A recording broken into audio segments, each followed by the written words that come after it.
Coach, you said you would hopefully learn more looking at the tape from Wednesday. What have you seen since then?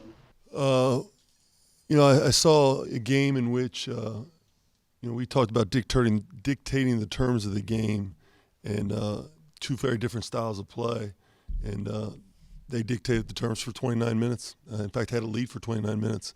We dictated the terms for 10 minutes, and because of our length and athleticism, and probably a little bit more talent at each position, we're able to win the game. But certainly wasn't how we wanted to play the entire 40 minutes.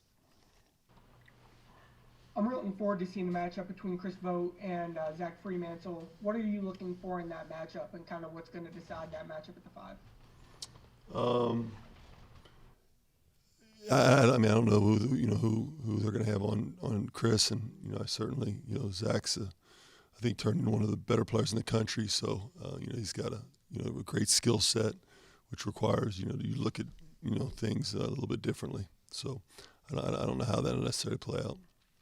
John, obviously every rivalry has a bit of respect for the opponent, but how much does your team and you personally, how much dislike do you have for Xavier, and how much of that is important to the rivalry? I think there's a lot of respect. I mean, I have a lot of respect for Travis and his coaching staff, and certainly for Xavier. I think as far as dislike goes, I mean, it's a rivalry, so you really want what's best for your program and what you do each and every day. And I've said many times, it can't be a rivalry unless both teams have success against each other. So that's certainly been the case throughout at least the time that I've grew up here in Greater Cincinnati as a kid, and certainly been in the profession the last 25 years. John, do you think that the game has a different feel this year, given the obvious global circumstances? Well, I've only been in 2 of them now, and it certainly is for me. I mean, last year, I had people meet with me about getting a security detail for my family to go to the game. And I don't think that's a concern right now for anybody.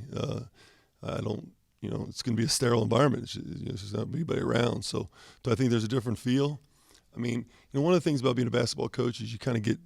It's not always good. You kind of get stuck in your own institutionalized world, and you don't really get a feel for what's going on outside of it, Doc. So I'm probably the last person to ask that question too. But for me personally, I mean, I guess it's got a little bit different feel certainly than it did last year, just because of the fact that we don't have anybody in the stands. Piggybacking off of that, Coach, I like to think you're a fan of college basketball before anything else, right? So are you excited about this game? I mean, as a fan and knowing the history of this matchup, are you really excited to see this thing happen? Yeah, I mean, well, I'm definitely excited to see it happen because I made sure it happened. So, I'm really excited about that piece. I'm excited for our guys. I mean, listen, it's a great rivalry. I mean, it's one of the best. Keith, it's one of the best rivalries out there, certainly. And it's a fun game, and I recognize that. But at the same time, I'm a fan of the Cincinnati Bearcats and trying to make sure we get better each and every game. And right now we got one game under our belt, right? So, I just we're learning who we are right now, and I think. For us, that's actually the most important thing. Coach, from your vantage point, how much advantage does it give one team having played 5 games to another team only having played 1, or do you not see it that way? Yeah, I mean, you could look at it both ways, Chad. You could say, okay, well, they've got more tape out there to be scouted upon, or they've got more. I certainly would prefer to go into the shootout with more games under my belt than 1 game. I mean, I don't know if a coach or a team's ever gone to the shootout with 1 game and no fans. So, I mean, I like more than that, but it is what it is. We don't have that, so we just kind of go about it. But you could look at it both ways. I mean, like anything else, you could look at it as there's just more tape out there to look at your opponent on. They have less tape on us. John, how do you think one city has managed over the decades to produce 2 programs that are as consistently good as these 2? I mean, there are rivalries in other cities, Big 5 and Philly and maybe USC, UCLA, among others, but they're up and down. How do these 2 programs manage to stay so consistently good? Well, I just think the brands are huge. I think there's been elite coaches. I think there's been, we're right in the middle of a tremendous area for basketball. So think about where you're pulling athletes from: Indiana, Kentucky, Ohio. the coaches in this area are just, I mean, kids walking in as freshmen ready to play. Fan bases are just, in recruiting, like anything, there's tradition, but there's fan base. The fan bases are awesome. So you throw those things out there, I would say all the examples you just made, Doc, and maybe even more that we could look into wouldn't have that. I think those speak directly to why there's been so much success with both of those brands of. Do you have a favorite shootout memory just growing up around this game, now being in it? It's a good question. No, I don't know if there's a favorite. I just remember the excitement level that went into it. And then, being in the profession the last 25 years, you lose that a little bit because you get your own games to worry about. So, I probably haven't been that deep in it for 23 years prior to becoming the head coach here last year. So it's kind of unfair to say, even though as a kid, I couldn't wait to watch it. Then I went 23 years without watching it.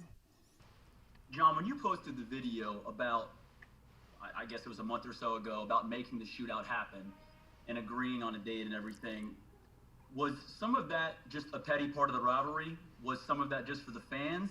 Obviously, it fired up a lot of people, fired up Travis Steele. Kind of what went into making that and releasing that video? Well, it was the pandemic, Jeremy. I really felt like you needed some.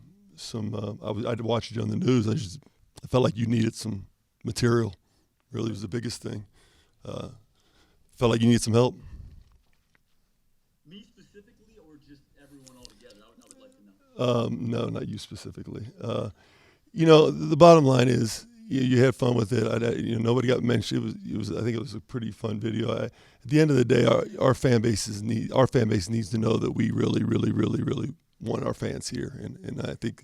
That was my whole thing. Just make sure they understood that, we tried to make that happen, and but we're looking forward to the rivalry to keep going on.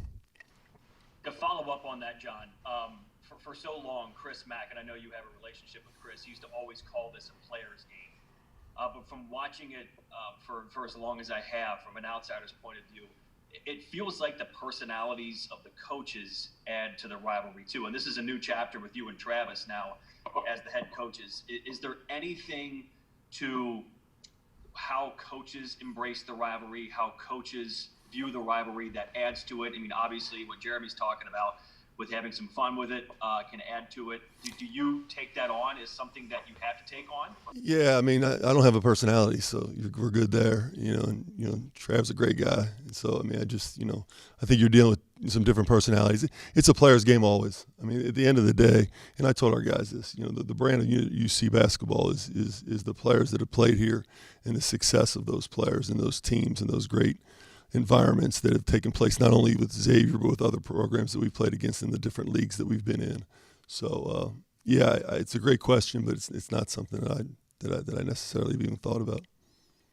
Another question about Chris. Guys to not make any Terry Nelson-like guarantees this week. Say again.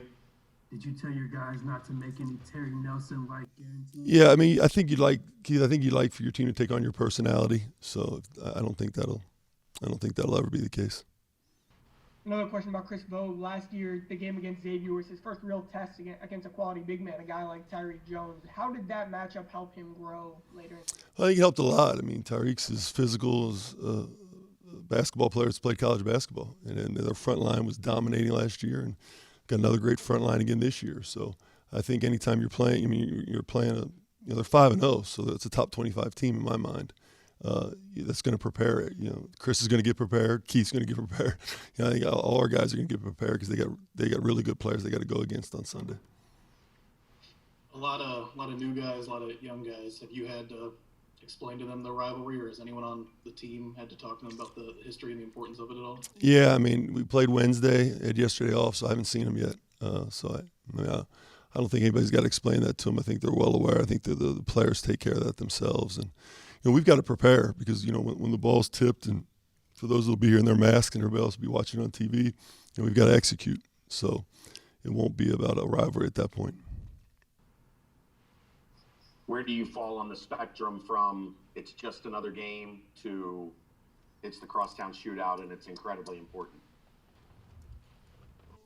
Well, I mean, obviously it's important because we want to play the game, and it's important for our city and different things like that, and certainly our fan bases and for you guys. But I just want to get better. I mean, it's the second game of the year for us. The second game of the year. if you look at the course of my teams and certainly last year, I like to think we get better and better. And right now, we don't even have a set rotation. So we're learning who we are right now. So I want to get the most we can out of each opportunity to play. And, the bottom line is, we get COVID tested tomorrow morning. So I'm happy every day we play. So today they told me we get to practice at 3. I'm really excited about that.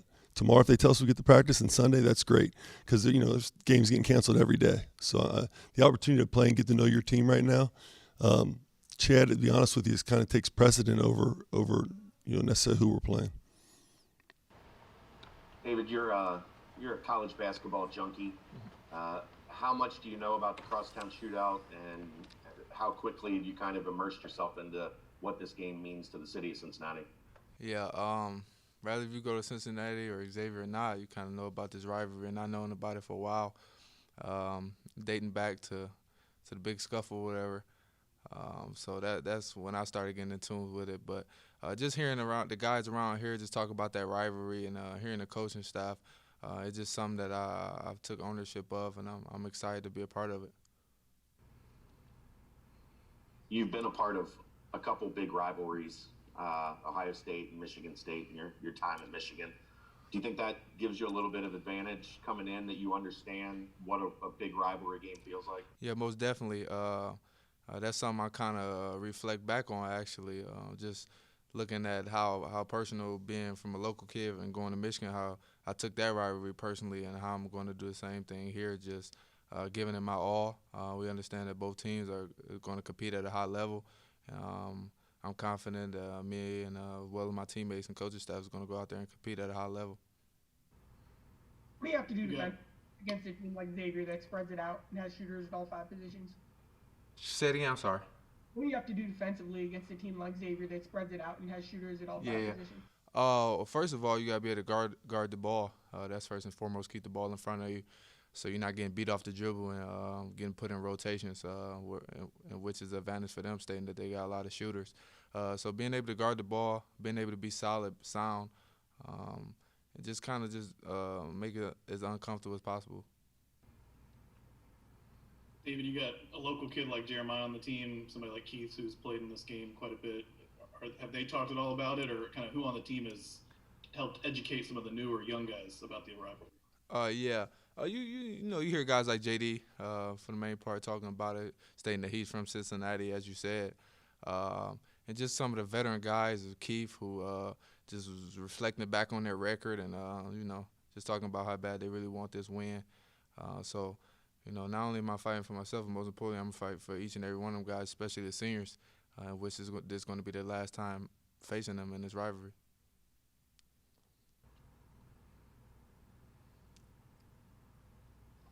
Maybe how frustrated were you Wednesday night, not starting as fast as you probably wanted to start, but then using your experience to get on track and kind of finish strong? I wasn't frustrated at all starting off the game. It's kind of, we played a very good team that had a couple games under their belt, and you can tell. We looked like a team at first that haven't played in 9 months, as you can tell.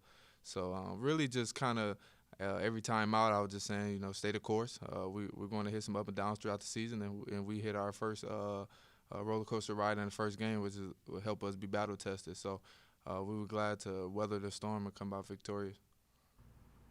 You kind of got into a groove there, especially when that run started in the second half. Could you feel that? Could you feel yourself getting comfortable? Yeah, I could. At first, the shot wasn't coming for me, but I just kind of stayed the course, stayed locked in, and made sure that I did the intangibles of defending, rebounding, leading. And when you do those things, the ball will go in the basket for you eventually. At least being in there, it felt a little quiet, as the game started, but towards the end, it didn't seem as noticeable. Was it the same from your perspective, or did you not notice it at all, even to begin with? Yeah, I kind of didn't notice it. Probably because of the incredible bench energy that we had. Each and every one of the guys was so selfless, and having each and every one of the guys back and cheering and being involved in the game, whether they was on the court or not. Any other questions? I have one more. Xavier doesn't have a guy bigger than 6'9". In a matchup like that, is there an extra emphasis to work the ball inside? Oh, honestly, this is our first prep day, stating that we had yesterday off. So we haven't talked about that yet. But you know, you got a guy like Big Vogt that's 7 feet tall, but he's always going to be an emphasis, whether if it's a team that's smaller than us or not, just because of how efficient he is, as well as guys like Rap and Do. We feel like we have very efficient guys down there that we're going to play through a lot this season. Chris, Coach talked about towards the end of the game, you started attacking the offensive glass, and that kind of got you going on Wednesday. Was that, just a decision on your part? Was that something you guys talked about in the huddle, and what kind of sparked that change for you? I think that was just kind of our style of play winning out over the course of the 40 minutes. I think by the end of the game, they started getting a little tired, and we like to play a fast pace, and I think that was kind of catching up with them. So by that last final 8 minutes, we were kind of able to hit our stride.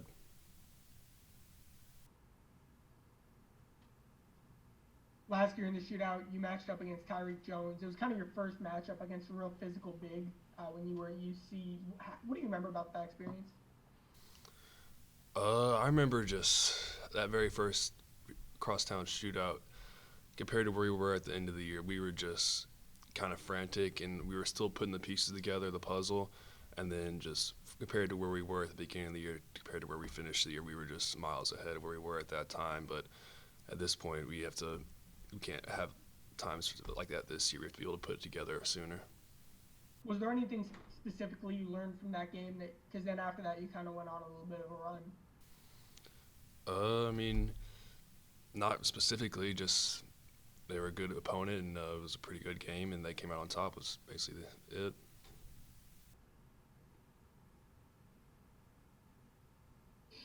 Being new to the rivalry last year, was it tough to, kind of adopt the intensity or animosity of it, or was it something that came naturally once you were in the game or in the days leading up to it?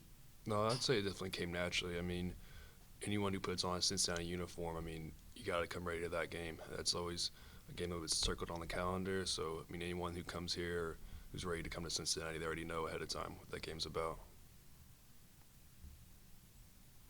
How do you think you played on Wednesday, and specifically, what were you doing so well in the last 8 minutes?